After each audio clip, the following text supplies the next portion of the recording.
This is Ghost Train 615. Please forgive me for the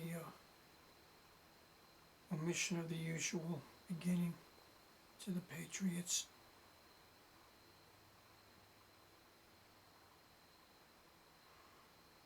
I'm having some very serious trouble right now.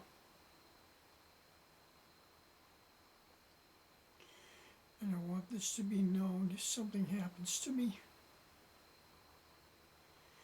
I'm telling all of you the truth. And I'm not going to be able to do it with a straight face or a high voice.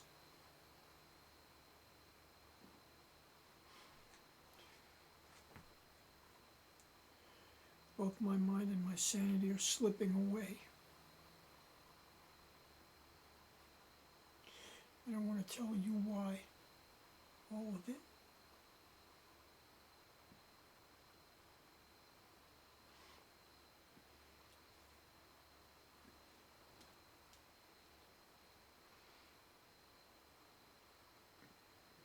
My summer was the worst one ever. Again.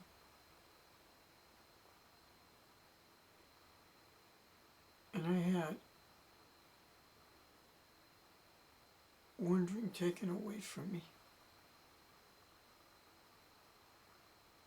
by a blackmailer.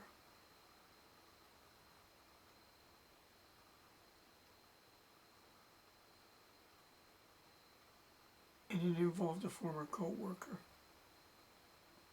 A co-worker that in 27 years of facing darkness and despair, I had finally fallen in love with.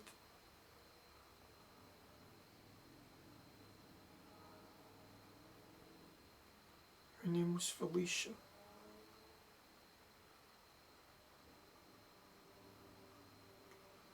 And it was from the first time that I met her. I think it was last year, maybe the year before, I don't remember which.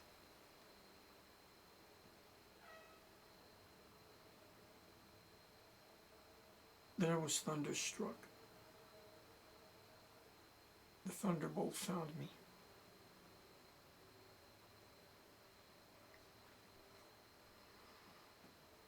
And the attraction was very strong. Because whenever I saw her, I fell in love with her again. And the first thing I did was to run to her into her arms.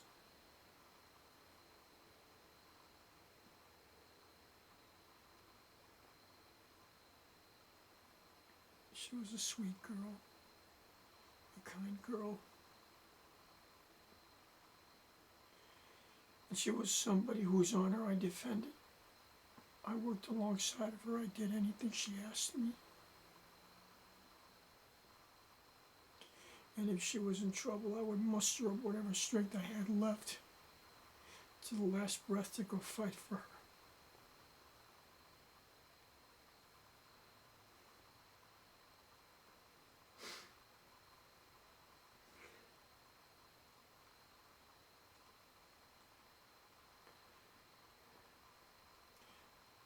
We still worked together and time went on.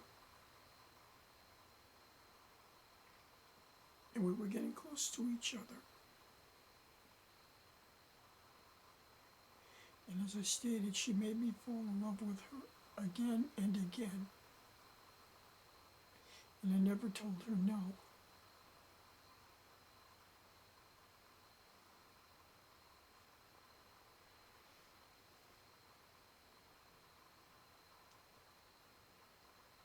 There was one Saturday that she showed up during the day.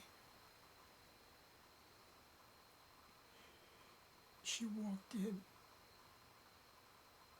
I don't think you know how happy I was to see her.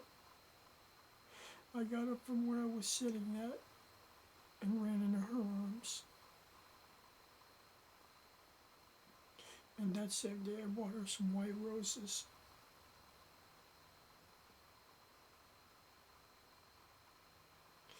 was on into the night where I fought by her side again.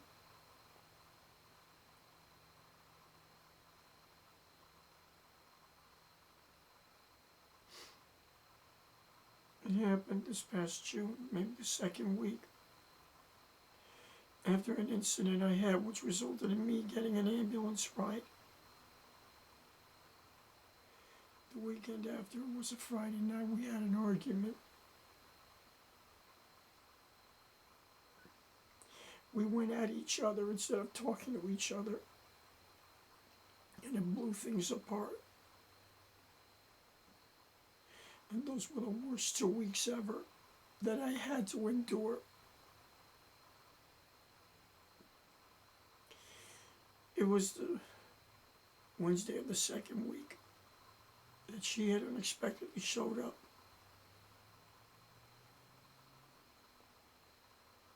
I wanted to tell her that I wanted to talk to her, to tell her I was wrong. But nothing would come out. And I was defeated.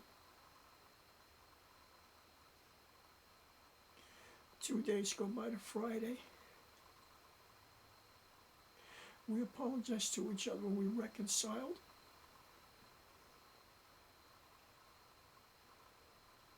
And we went on.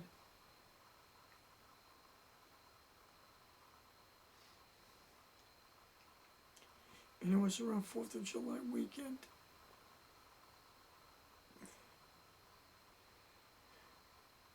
I got her a box of white chocolate strawberries.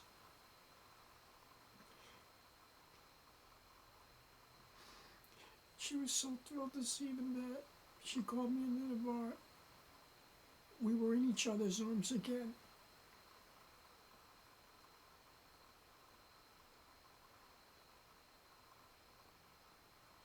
I told her I had something else lined up for her and it was a secret.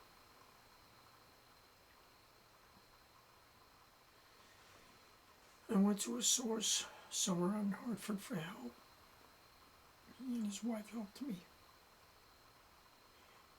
with a pendant of her pet name, Peaches.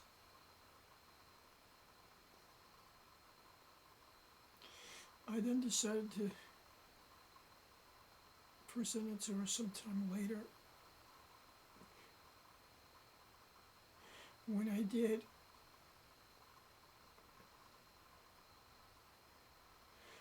she said I shouldn't have done it, but I told her it was out of my love for you. She covered her face and she cried silently.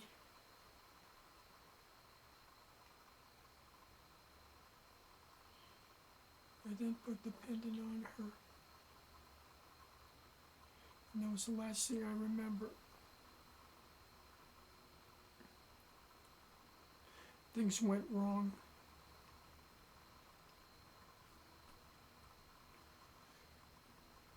Her ex-husband started blackmailing her,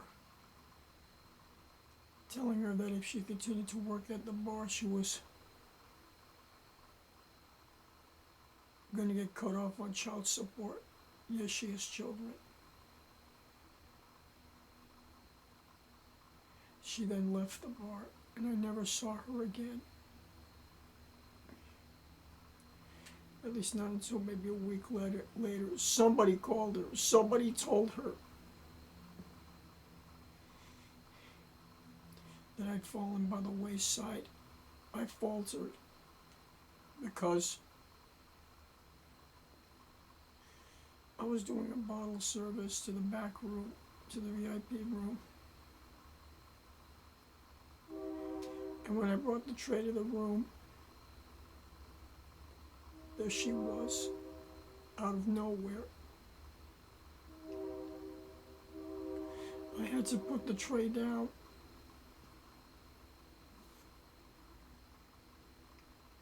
And I leaped into her arms again.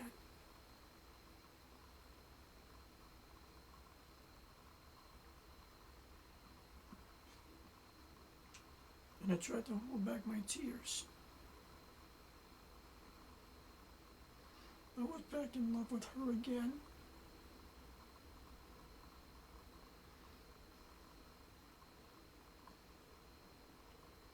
after that, I never saw her anymore. So, I no longer love my job. And I definitely can't trust the people I work with anymore. Everybody wants to harbor a goddamn secret. And they were even bad-mouthing her. And one of those statements hurt me.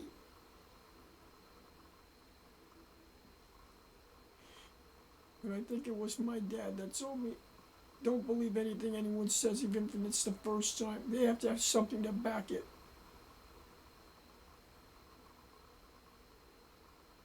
One of those lines hurt like a fist in my face.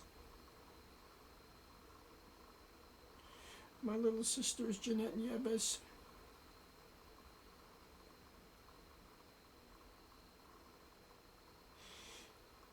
And she tried her best to console me, knowing that my heart was breaking. My heart is still broken.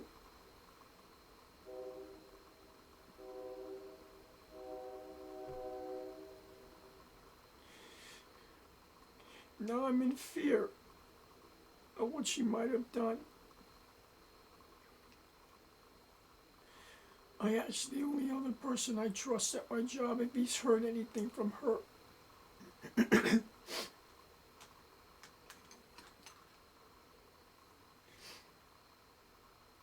He said that allegedly she was visiting her family in Florida.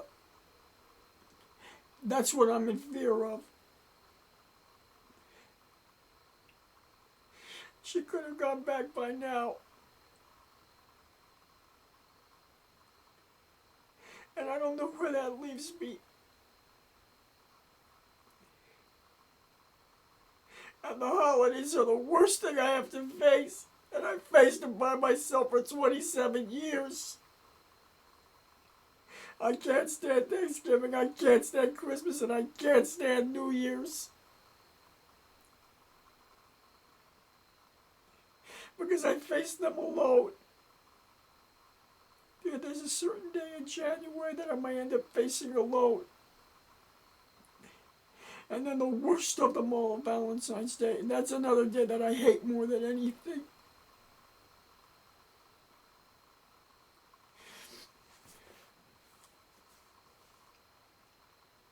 I won't date any fake girls from Norwich, Connecticut, where I am.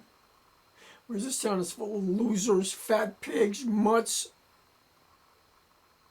fakes. I put Felicia above all of them, every last one of them. I dropped them on sight, just for her.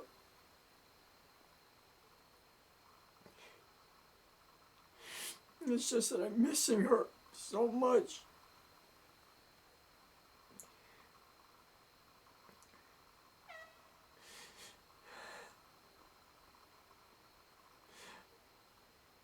Which is why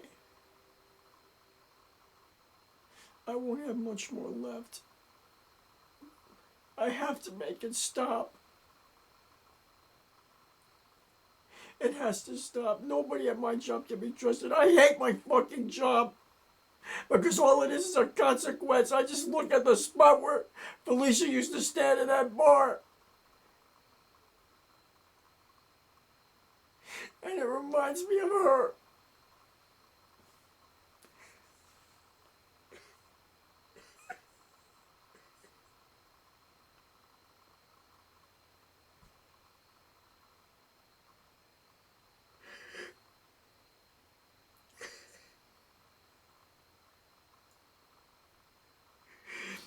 And nobody wants to listen because they're using my weakness for Felicia against me. This is my confession. And I want it to be known.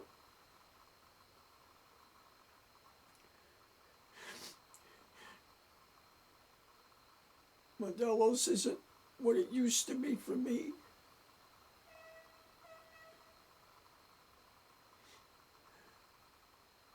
It's a consequence, it's torture. And I'm helpless without her.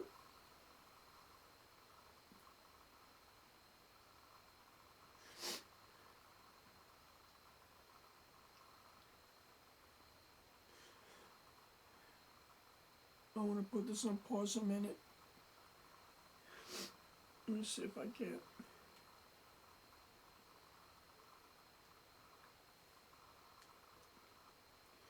No, it doesn't seem to be answering.